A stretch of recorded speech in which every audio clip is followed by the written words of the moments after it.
Isa pong magandang gabi sa inyong lahat, mga taga-Pilipinas. Ayan, sa aking mga kababayan na narito po sa Pilipinas, isa pong masaya at magandang gabi ang aking bati sa inyong lahat. At sa lahat naman po ng ating mga kaibigan sa iba't ibang panig ng mundo, isa pong masayang gabi sa inyong lahat, magandang araw sa inyong lahat.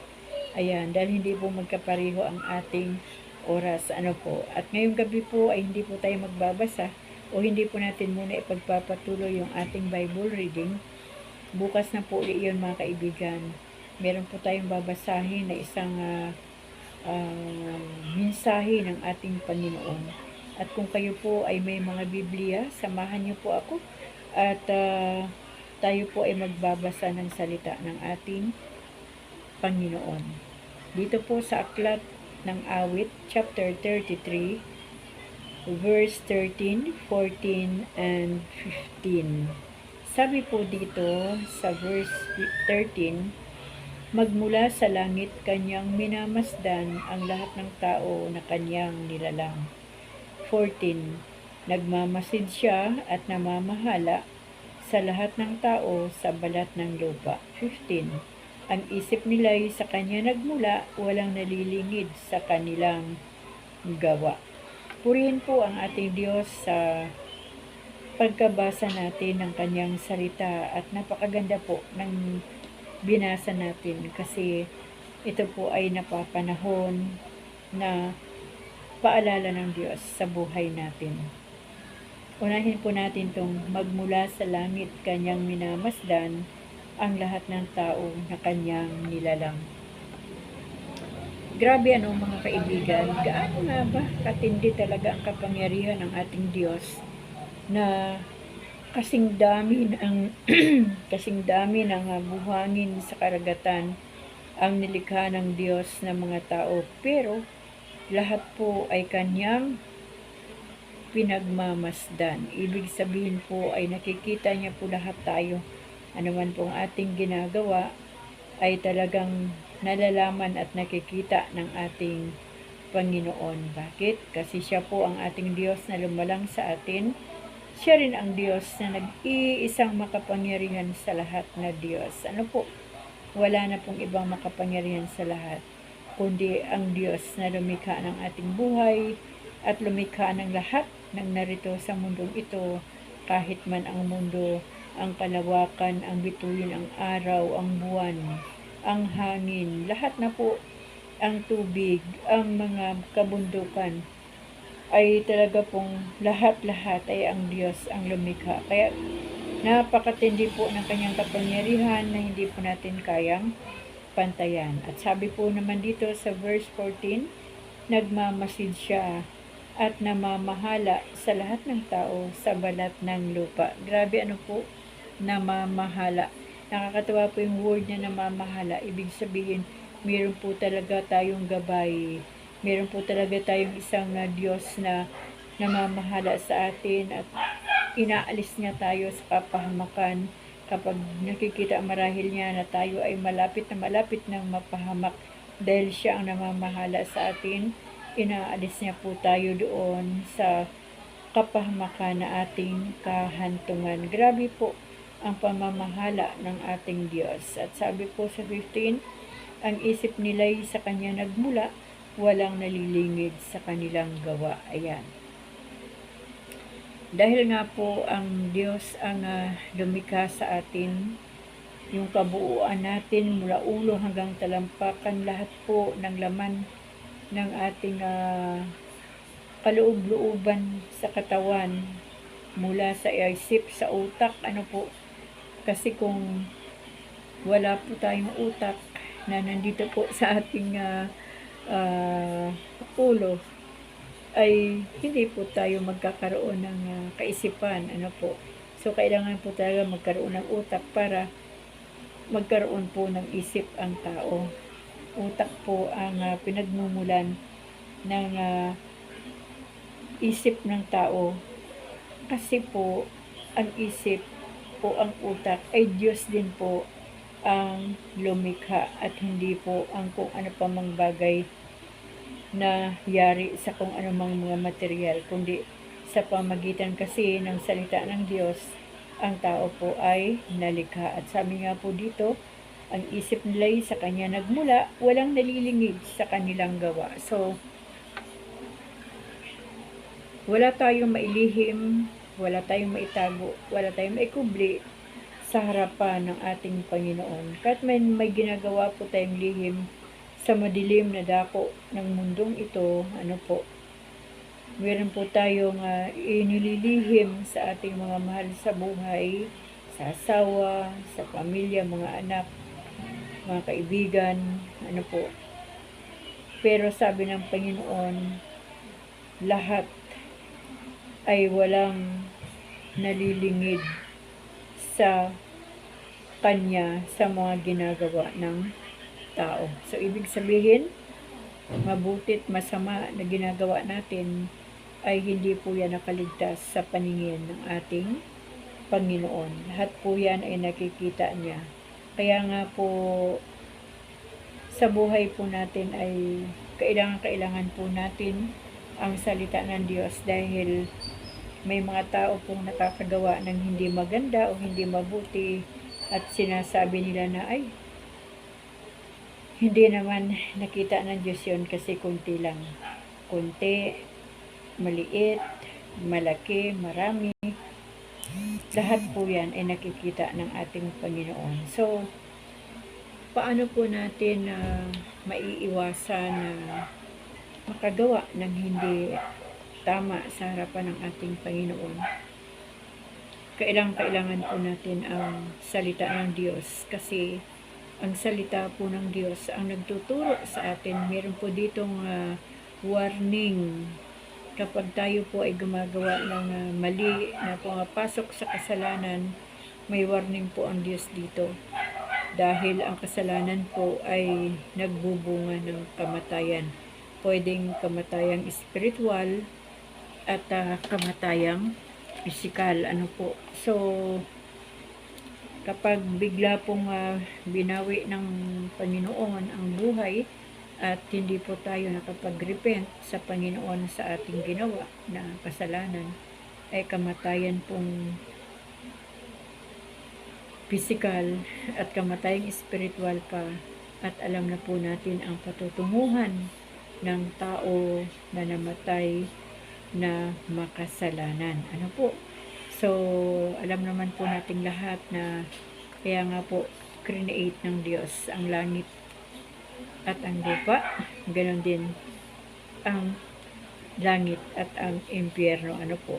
Kasi dito po sa lupa, ito po yung ating training ground. Ang lupa na to, ang mundong ito, na dito po inilagay ng Diyos ang lahat ng kanyang mga nilikha. Kasi binigyan po ng Diyos ng free will ang tao para mamili kung anong landas ang ating tatahakin. Kasi nga mula po nung ginunaw ng Panginoon sa pamagitan ng tubig ang mundo o ang tao, ay nangako na po ang ating Panginoon na hindi na po niya gugunawin sa pamagitan ng tubig ang mga tao. At kung nabasa nyo rin po salita ng Diyos, sa pamamagitan po ng apoy naman, gugunawin ng Diyos ang mundo. Yan po.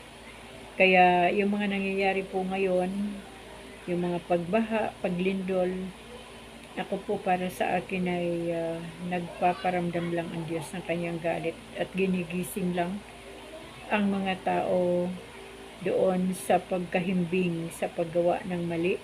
Ibig sabihin, may mga tao na kasi ngayon, kahit man Kristiyano na, parang masarap na sa kanilang pakiramdam yung buhay dito sa mundo, na hindi na nila iniisip na merong kamatayan.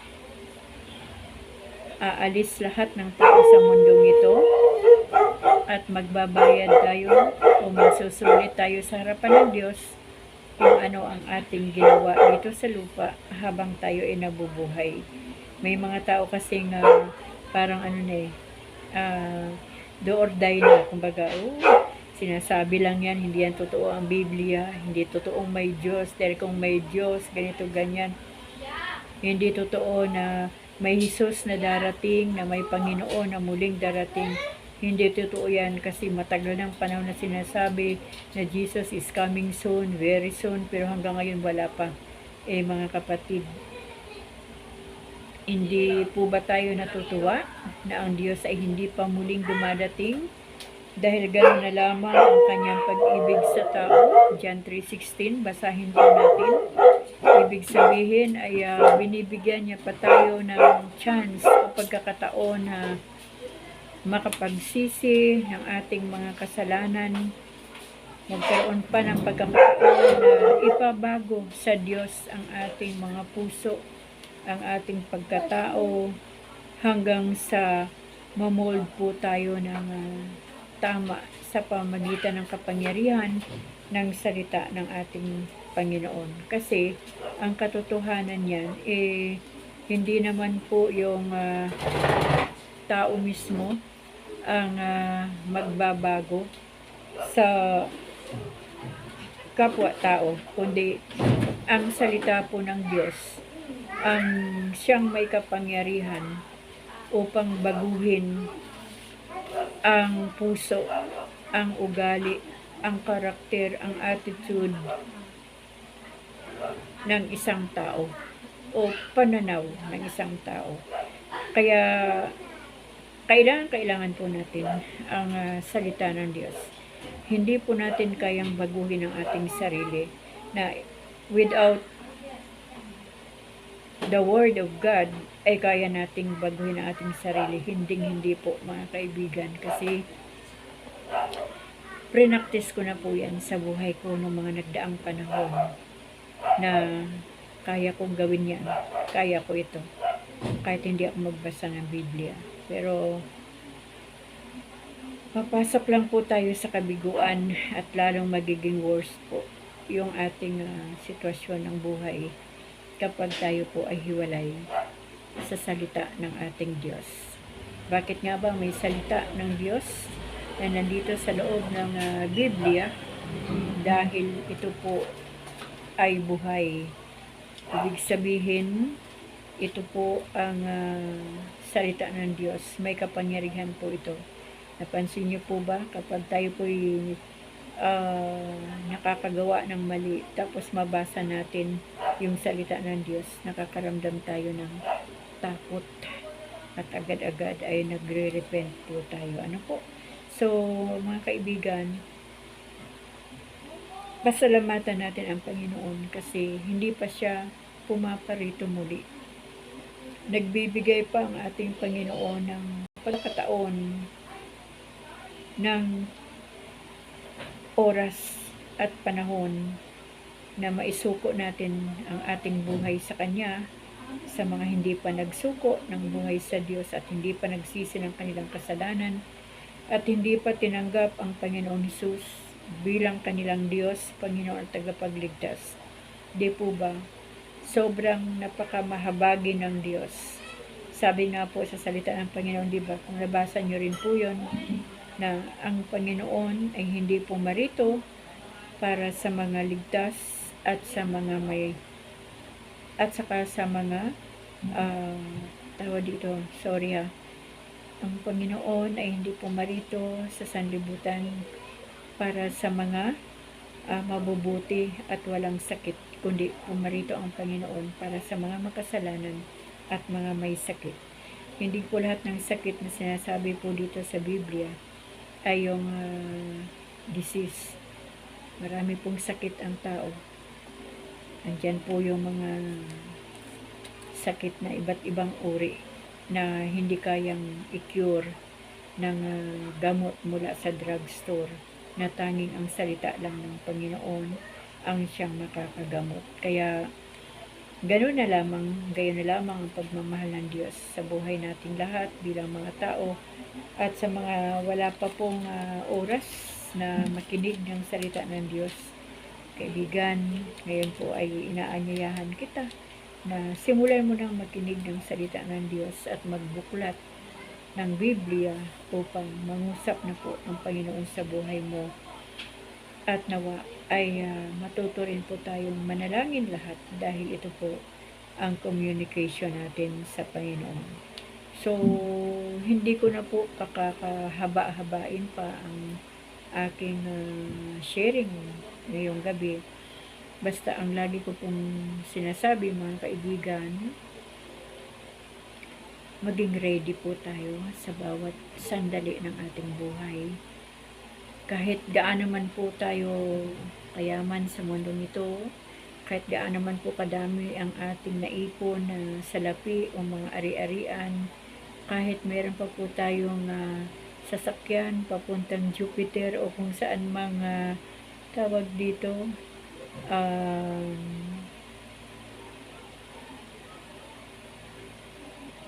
mga nandoon sa kalawakan na pwedeng tirhan, alam niyo po, kahit tayo pa ang may-ari ng pinakamalaking barko, kahit tayo po ang may-ari ng pinakamagandang sasakyan sa mundo nito, wala po yung magagawa kapag oras na dumating na ang Panginoon at nakikita na po ng mga tao na isa-isa nang dinadagit ng Diyos yung mga anak niya. Sabi nga po dito sa last revelation, hiyawan, matinding kaguluhan at hiyawan ang magaganap sa araw na iyon. Siyempre po, talagang dilubyo po yun kasi imagine kapag oras na ng rapture, baka yung piloto ng eroplano, yung mga eroplano na ang piloto doon ay na-rapture. May mga pasahero na na-rapture. May mga kapitan ng barko na na-rapture. May mga driver ng mga iba't ibang sasakyan na na-rapture. O di po ba?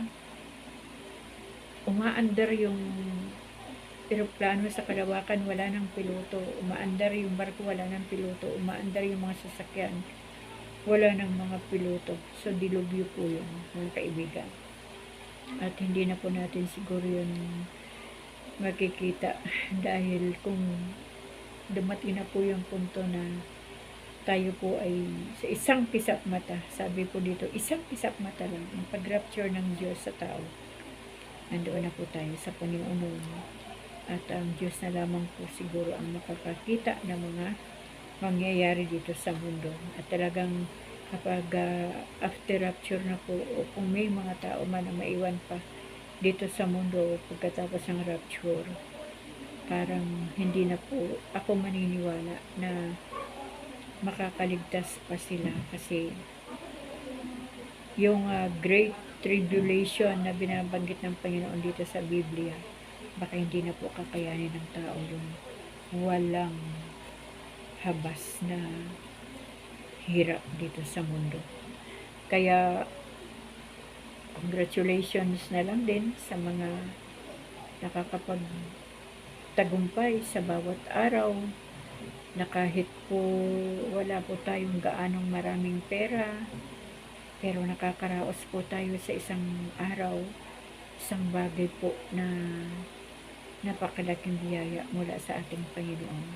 Kasi wala po tayong iniisip ng mga salapi, wala po tayong iniisip ng mga ginto, ng mga naitabi natin. Kumbaga yung puso talaga natin buong buo na nakatune in sa ating Diyos, sa kalangitan. Kasi kapag meron po tayong mga ari-arian, marami pong alalahanin ang mga tao na maraming ari-arian. Hindi po masama ang pag-unlad, hindi po masama ang maging milyonaryo, bilyonaryo. Kaya lang, sinasabi rin ng Panginoon sa kanyang salita na kung nasaan ang kayamanan ng tao, ay naroon ang kanyang puso. Kaya ako nga lagi kong kinukongratulate yung mga kapwa anak ng Diyos, mga kapwa ko Kristiyano na sa bawat linggo ay nagpapatotoo na, ay praise the Lord, nakaraos naman ang aming isang linggo, nakabili na naman kami ng gamot namin, ng maintenance, kumain kami ng hanggang 4 na bisis sa isang araw, tinustusan ng Diyos ang aming kailangan, So, ibig sabihin, masarap po yung buhay talaga na nakatune in po ang ating puso, ang ating isipan sa Panginoon. At gaya ko rin po, ngayong araw po ay nakaraos na naman po kaming magpamilya at bahala uli ang Panginoon sa araw ng bukas. Kaya nga po yung pattern ng Ama namin, yung ating prayer na Our Father, di ba nakalagay doon, bigyan mo po kami ng aming kakanin sa araw-araw. So, gustong-gusto po yun ng Diyos na araw-araw ay humihingi tayo sa Kanya. Kasi, ibig sabihin, hindi tayo nakakalimot sa Panginoon. Pero kapag andito na lahat sa atin, nasa loob na ng pamilya natin o bahay natin lahat ng groceries, andito na yung pera, andyan na yung mga sasakyan, wala nang hahanapin pa, ay madalas po ay hindi na natin naiisip ang Panginoon. Kumbaga hindi na natin kailangan isang guni pa sa Diyos kung paano, kasi automatic meron na po ang tao kapag kompleto na sila ng mga material na bagay. Ano po? Pero sa kagaya natin na nabubuhay lamang sa habag, sa awa, sa biyaya at pag-ibig ng Diyos, talaga pong yung napakaliit na bagay ay ang tingin natin ay napakalaki at napakahalaga, at ang puso natin ay patuloy at patuloy na nagpapasalamat sa Panginoon. Sabi ko nga ultimo yung langgam kapag kinagat tayo, Lord, thank you, kasi nakakaramdam pa ako ng sakit sa kagat ng langgam. Dahil kapag ang isang tao ay diabetic, kahit man tadtarin na yan ng langgam ang paa, yung mga diabetic na talaga na grabe na, hindi na po yan nakakaramdam ng sakit, manhid na po yan. Kaya yung mga maliit na bagay na nilikha ng Diyos ay isa pong pagpapala yan sa Panginoon. Ay isang pagpapala ng Panginoon sa ating mga buhay. Nagagamit po yan ng Diyos para po tayo ay gisingin. Alam niyo po, kapag ang isang lamok ay lumalapit sa akin tapos gustong sumipsip ng aking dugo, tinitignan ko yung lamok, galit na galit sa aking balat at gusto nga sumipsip ng dugo. Sinasabi ko sa isip ko na salamat sa Panginoon kasi hindi ako naging lamok, ano po, at hindi dugo ang aking kinakain. At ang lamok, kapag dumapo sa ating balat, ay agad-agad po natin sinasapak, patay agad. Alam niyo po, walang kwenta ang buhay ng lamok. Ngunit ang buhay natin, ito po ang may halaga, pinakamahalaga sa Panginoon na kanyang nilikha ay tayo. Kaya mga kaibigan, mga kapatid, higit sa lahat, ang pag-ibig ng Diyos ang manatili sa ating mga buhay, kasi ang pag-ibig ng Diyos ay susi po ng lahat. Kapag andito po sa puso natin ang pag-ibig ng Diyos, nauunawaan po natin yung mahirap unawain. Naiintindihan po natin yung mahirap intindihin. Napapatawad po natin yung mga nagkasala sa atin. Natututo po nating mahalin ang mga tao na hindi karapat-dapat sana na mahalin. Ngunit dahil sa pag-ibig ng Diyos ay nagagawa natin yung mga dating imposible ay nagiging posible. Ano po? Kasi yun ang nais ng Diyos, yung makita niya sa puso natin na marunong tayong magmahal. Una sa lahat, mahalin natin ang Panginoon ng buong puso, buong isip, buong lakas, at mahalin natin ang ating kapwa na gaya ng ating sarili. Hindi man tayo mahalin ng ating kapwa, ang mahalaga, mahal natin sila at hindi natin sila iniiwan sa ating mga panalangin.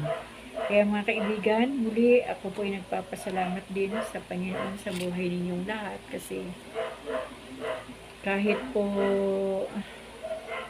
karambula yung aking mga content sa aking YouTube channel ay andyan pa rin po kayo. Pero alam niyo po ba, sa totoo lang, kaya nga po mga repost yan, itong mga nagdaang araw ang aking content, kasi talagang tayo po ay nasa katawang lupa Kumbaga itong katawan natin kung minsan ay nakakaranas din ng kapaguran. At parang hindi ko kayang gumawa ng masayang content kapag ang puso ko ay nalulungkot. Pangalawa, parang ayaw ko na talaga sana gumawa ng shorts videos. Parang ayaw ko nang sumayaw, ayaw ko nang magpatawa, at gusto ko na lang po mag-concentrate sa salita ng Panginoon. Kaya lang, sa kalakaran po ng social media, kapag wala pong mga videos tayo na medyo nakaka-entertain sa mga viewers, ay hindi rin po nila bubuksan ang ating channel at hindi rin po nila tayo isusubscribe. Kasi mostly po ng aking subscribers, yan po mga 2,400 plus na subscribers ko, halos ang 2,000 plus po dyan ay nagmula sa ating shorts videos. At kapag nakita ng ating mga kaibigan yung ating channel na medyo nakaka-entertain, yan na lang po yung pag-asa ko dyan na yung faith ko sa Lord na pwede rin nilang buksan yung aking long video. At kapag nakita nila yung salita ng Diyos na aking ibinabahagi, nawa ay mapakinggan nila at mabigyan nila ng pagkataon na mapakinggan. Kaya sinisikap ko po na makagawa ng mga short videos, mga pang-good vibes, para po sa inyong lahat ng mga kaibigan ko dito sa aking YouTube channel. Basta kung ano po yung nais ng Diyos at makapagbigay ng kaluguran sa Panginoon, ay gagawin po natin. Alam ko po na hindi naman lahat ng aking videos dyan o shorts videos ay nakapagbigay ng kaluguran sa ating Panginoon.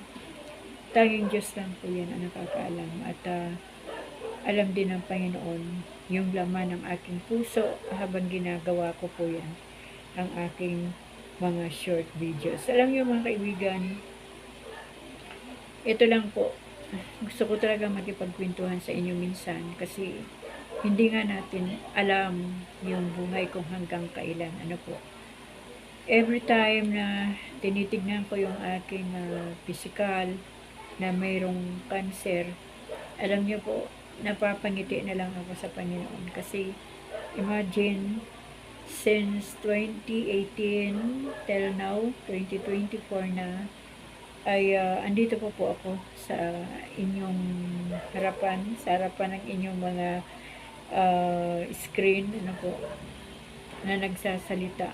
Sobrang bonus na ng Panginoon sa buhay ko yung 2018 o 2017 pa ako nagsimulang nagkaroon ng breast cancer. Tapos ngayon 2024 na, so 18, 19, 20, 21, 24. So 5 years na po na meron po akong breast cancer. Pero grabe po, grabe ang himala ng Diyos sa buhay ko.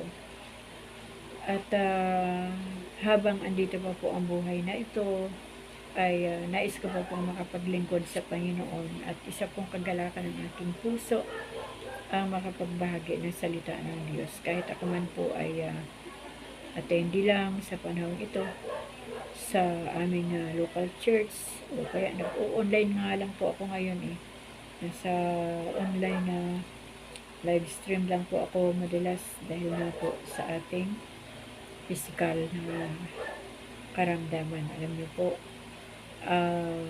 mahirap lumaban sa sitwasyon kung wala po yung ating pananampalataya sa Diyos, at kung wala yung salita ng Diyos sa buhay natin, at higit sa lahat, kung hindi gumagawa ng himala ng Diyos sa ating mga buhay. Sabi ko nga, kung hindi nyo na ako makita sa aking YouTube channel, kung wala na kayong marinig na bago, sa aking YouTube channel. Dalawa lang yan ang pwedeng mangyari. Baka mawala yung aking YouTube channel o baka mawala na rin ako sa mundong ito. So, ganun lang mga kaibigan, hanggat tayo ay may buhay, hanggat tayo ay malakas, i-grab na natin ito na tayo ay makagawa ng mga bagay na tama at higit sa lahat, makagawa tayo ng isang bagay o maraming bagay na makapagbigay ng karangalan sa ating Panginoon at patuloy na maitaas ang dakilang pangalan ng ating Diyos sa ating mga buhay. Sa lahat ng ating iniisip, sinasabi at ginagawa. Yan po ang ano. Kung hindi man po ako madalas na nakikita ninyo at yung mga halaman ko lang nakikita ninyo kasi baka magsawa po kayo sa mukha ko, kaya mga halaman po ang pinapakita ko sa inyo para po saan din po yan sa ano ng inyong mga mata, maganda po yung mga kulay green halaman natin. Kaya mga kaibigan, muli ako'y nagpapasalamat sa inyong lahat, salamat sa inyong suporta dahil nariyan pa rin po kayo. Araw-araw po ay may bago tayong subscribers. Yung mga unexpected talaga na subscribers ay nilalagay ng Diyos sa ating channel at mostly po ay nagmumula sa ating mga short videos at pinagpipray ko po yan sa Panginoon na Lord, lahat ng nag-subscribe sa aking channel, Panginoon, nawa lahat sila ay mga totoong Kristiyano, lahat sila ay makakilala sa iyo ng lubusan, lahat sila ay magkaroon ng tamang relasyon at tamang pananalig sa iyo. So, tulong-tulong lang po tayo mga kaibigan sa pananalangin. Huwag po nating hayaan na hindi po natin maipanalangin ang mga tao sa ating paligid, mula sa ating pamilya, sa ating mga kaibigan, kahit man ang mga kaibigan natin dito sa social media, isama po natin yan sa panalangin. Kasi nga po, kaya nagkaroon ng social media, kaya nagkaroon ng YouTube, nagkaroon ng mga Facebook, o lahat-lahat na kasi darating at darating ang panahon na talagang ang pagbabahagi ng salita ng Diyos, ang mga patotoo ay magmumula na sa social media at nangyayari na nga po yan sa panahon ito. Ano po? Kaya sama-sama lang po tayong manalangin mga kaibigan at magpanalanginan po tayo sa isa't isa upang sa ganon kapag meron mga nangihina sa pamagitan po ng ating panalangin ay magkakaroon po sila ng kalakasan. Hindi man po natin maisa-isa ang pangalan ng bawat isa. Ako nga po ay walang nakikita kasi hindi nga po ako marunong maggamit ng aking gadget. Ang aking cellphone ay para lang maka-upload, para lang makapag-delete o kung ano man, basta makapag-video. At hindi ko po nakikita kung sino-sino ang mga nagsusubscribe. Kaya package na po yan. Sinasabi ko lang sa Lord, kilala mo itong 2,400 plus na mga taong ito, Lord, na nagbigay ng panahon dito sa aking YouTube channel o sa aking Facebook account o Facebook page. Panginoon, hindi ko man sila kilala, pero kilala niyo po sila. Gaya po ng ating binasa, dito po, sabi ko dito, sa ating binasa, nagmamasid siya at namamahala sa lahat ng tao sa balat ng lupa. So, ibig sabihin, kilala po tayo ng Diyos. Alam po niya kung anong karakter natin sa kanyang harapan. Lahat po ay walang lingid sa kanya. Mula po sa isip, sa salita at sa gawa at sa uri ng ating pamumuhay ay alam po yan ng Diyos. Kaya yung faith ko din, kilala po lahat ng Diyos kung sino yung aking mga subscribers at kung sino yung nakikinig at lagi kong dinadalanin na nawa ay lalo pang umusbong, lumalim ang kanilang relasyon sa Panginoon at ang kanilang pananampalataya sa Diyos. So, yun lang mga kaibigan, ang nais kong iparating din sa inyo paminsan-minsan ay magkwentuhan tayo at mag-share po ng ilang verse ng salita ng Diyos dito po sa aking YouTube channel. At isa na pong magandang gabi sa inyong lahat mga kaibigan. At dito ko na po tatapusin ang aking video for tonight. Patuloy po tayong ingatan, samahan, at pagpalain ng ating Panginoon mula po sa ating spiritual na pamumuhay, sa ating pisikal na pamumuhay, sa takbo ng ating isipan, sa pintig ng ating mga puso. Patuloy po itong pagpalain ng ating Panginoon sa pangalan po ng ating Panginoong Hesus. Amen.